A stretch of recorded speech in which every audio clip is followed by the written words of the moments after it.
girl. You know, for days now I've been watching you as you walk by. But I've been afraid to come out and tell you exactly just what's on my mind. Yo, what up, guys? Welcome back to the Dubs Only Podcast. Free agency just started Monday night. We saw some moves Monday. We saw some moves this Tuesday morning. We're going to get into a little bit of reaction. What are our thoughts? Just how those can play out in the season. And just what can we look forward to maybe after the season. But like I said, we've seen some big moves already. So let's get right into it. And just like every offseason, what is LeBron James going to do? We know with him, since he's up there in age, he wants to win championships, and rightfully so. With the narrative that he has, 4 championships, 4 and 6 in the finals, the best thing you can do to kind of up that, there's nothing else he has to do that can elevate him unless winning championships. That's it. And with these last couple of years and the way he's been playing, he still sees himself as, okay, I can still do this. I can still play at the high level, and I can. If I'm in the right situation, I can win a couple more, 1 or maybe 2. He probably won't get that 6th, 5th is still right there in the for the taking. So, do you want to do it here, LeBron, or do you want to do it somewhere else? Like, what do you want to do? That's literally what it comes down to, just like every offseason. And we've seen it in the past where he left Cleveland the first time, went to Miami, left Miami, went back to Cleveland, left Cleveland, went to LA. And granted, he stayed with LA. He's been with LA the longest, I want to say, for any team. And he's shown that loyalty. But there comes the games that come with him too. It's like, you know, I might request a trade, or, you know, if this doesn't happen, then I'm going to do this. And it's gotten to the point now where it's like, we have our young guy now. What do you want to do? What do you want to do, LeBron? We have our guy. Like, we're building for him. We're going to try to win in the short term for you. We're going to try our best to do it. But ultimately, at the end of the day, we're going to be building and we're going to look out for him. And I think with LeBron James, he wanted to see, okay, this is the first time where it's been like, I might not have the pull as I used to have with every franchise, because they already have their next guy up, and the next guy up, he's not a scrub. He's one of the best players, top 5 players in the NBA. So I guess LeBron wanted to see, do I still have the pull? Can I still make something happen? Can I still force my hand? And I don't know, man. Like, it's just like, for me, it's honestly just, what do you want to do, LeBron? Do you want to stay here your last couple of years? Because me personally, I think this is going to be his last year. This is the farewell tour. Like, this is it. And it's just, he can go out on top. You don't need to play no more. You don't need to play. I know you still want to, but if I'm the Lakers, next season is our last season. Like, yeah, this is it. Because we got this guy now. We got to build for him. Next up, the Rockets are making moves. Now, for me right now, what I've been looking at the whole NBA free agency offseason, just moves in general, the Rockets so far are winning this offseason. I mean, think about it. They traded for Kevin Durant. They signed Jabari Smith to a 5-year extension. They got rid of Dylan Brooks, who's a clown. You got rid of Jalen Green, who showed that I have all the makeup to be a great player, but it might not be him. So you got rid of those 2. You added Kevin Durant. You also have Jabari Smith, who's gonna fill that role, who I thought should have played a lot more in the playoffs. Who else? They got Freddie VanVleet signed to an extension himself, team friendly. You bring back Clint Capella. There's depth at the center position.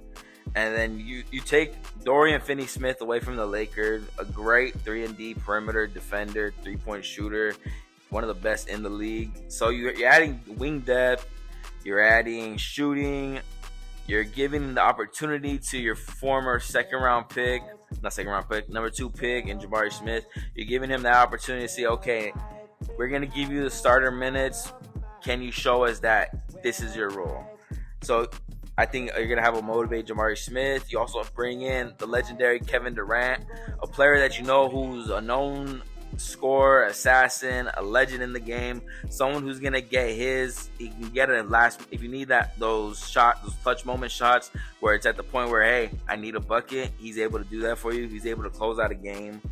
And Clint Capella, like, you brought depth for the center position. I mean, you got Alperen Sengun, you got Capella, and they just got someone else. I am blanking on who it is, but Steven Adams. I mean, think about a rotation just that. That's a great center group right there. So for me, the Rockets, they're making great moves. They still have Ime Udoka, who's one of the top coaches in the NBA, and I think this is just them going forward. I think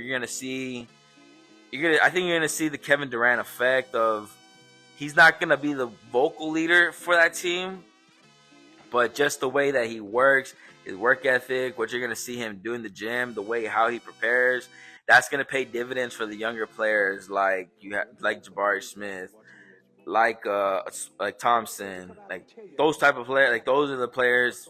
Cam Whitmore, Eason, like those players that need those veterans, especially a legend like that, and what they're going to be able to take away is from watching how he prepares, does all his routine and stuff like that for a game. I think that's going to pay dividends for the future, and it's just a great investment right there. So the Rockets, yep, so far for me, they're winning free agency, and I have them number one. And if the season were to start today, they're a top 3 team in the NBA in the West. Top 3 team in the West. All right, let's go into our next one, which this one honestly is my favorite move so far with this offseason, and especially this trade. And that's going to be Michael Porter Jr. and a first-round pick are headed to the Brooklyn Nets for Cam Johnson. Now, I love this move. And I love this move for Jokic, for the Nuggets, for Jamal Murray. It gives them a reliable 3-point shooter. You're not going to have a streaky 3-point shooter like Michael Porter Jr. Yes, Michael Porter Jr., once he gets high, like, he's hot. You need a fire extinguisher to take him out. Because once he gets his flow going, his rhythm going, once he sees it goes in ones, that it's like the J.R. Smith effect. He's just going to keep shooting, going to keep making. But when he's off, like, bad. So bringing Cam Johnson, you're bringing the exact opposite. You're bringing a reliable 3-point shooter, 40% 3-point shooter, who's going to knock down those open threes, sometimes contested threes. He's going to make a shot for you at 40% of the time, and it's not going to be like a streaky 40%. So for me, that's a great move because this just gives a more space for Jokic to work with down low in the paint. That pick and roll action between Jamal Murray and him, because you're gonna have the help defender that's gonna have to slide down. You also have just Jokic in the post. I can only imagine just double teams are gonna come. How many open shots are gonna be created for Cam Johnson? And it's just, I just love this pick for them because I think just the consistency that Cam Johnson brings, that's what's gonna be the difference between last season's team and this team coming up. All right, now we're gonna wrap this up and we're gonna go into the business side of the NBA, because we saw one of the league's superstars, a top 75 player, he got waived by the Bucks. You really don't see waves go down in the NBA like that, especially when it comes to superstar players. And my viewpoint is, I understand from the business perspective of the NBA that you have an aging superstar who most likely is not going to play next season. If he does come back, it's going to be toward the end of the season. And with the $113 million left on his contract, are you really going to pay him that $50 million just to sit on the bench? And then you could probably cut him. He had a player option, so you have to keep him again for the next season. So you're gonna pay $113 million just in the next 2 seasons just for him to rehabilitate or heal up. I understand it from that perspective, and with them waiving him for his $113 million left on his contract, he's gonna get paid out the next 5 years at $22.5 million. Now, that's the part where I'm just like, if you could do it the next 2 seasons just to get it over with, why not just do it so it can be faster? But then I thought to myself, wait, they still have to deal with the Giannis situation. Not saying that there is a situation, but a situation may grow later in the sense that Giannis is like, okay, like, what are we going to do? Like, we need a rebuild. We need to bring in new players, younger players to help me win, because I'm getting up there in age too. I'm getting older each season. So, before I retire from this league, I want to win at least another championship or two. So, it's just you don't want to see that go down for a player like Dame. Just from the way his NBA career has been playing out, you want him to win that championship. And the fact that they did him like this, it's just like kind of leaves a bad taste in your mouth. And reminded that at the end of the day, basketball is a business. It could be ruthless at times, but it's a business. And with the whole thing with Dame playing out how it did, we're going to go into what the Bucks were able to do right after that, and that's signing Miles Turner, the former Indiana Pacer, to a 4-year, $107 million contract. Now, what are my initial thoughts when I think about that? My thing is, Miles Turner, why would you leave Indiana? I don't see why. What the reasoning was. There's no one there to threaten your position. That city has been with you your entire career, loyal to you, and you guys just went to the finals. And you guys have all the capabilities to get there. Maybe not this next season because of the torn Achilles to Tyrese Halliburton. But you guys still have the young talent. You have the veterans still there. You have the good mixture. You guys just went to the finals. You guys literally were one game away from winning the NBA Finals. And you decide to leave to go up north to Milwaukee? That if I'm a Pacers fan, that rubs me the wrong way. I mean, you could already see, like, I don't like that move. Not at all.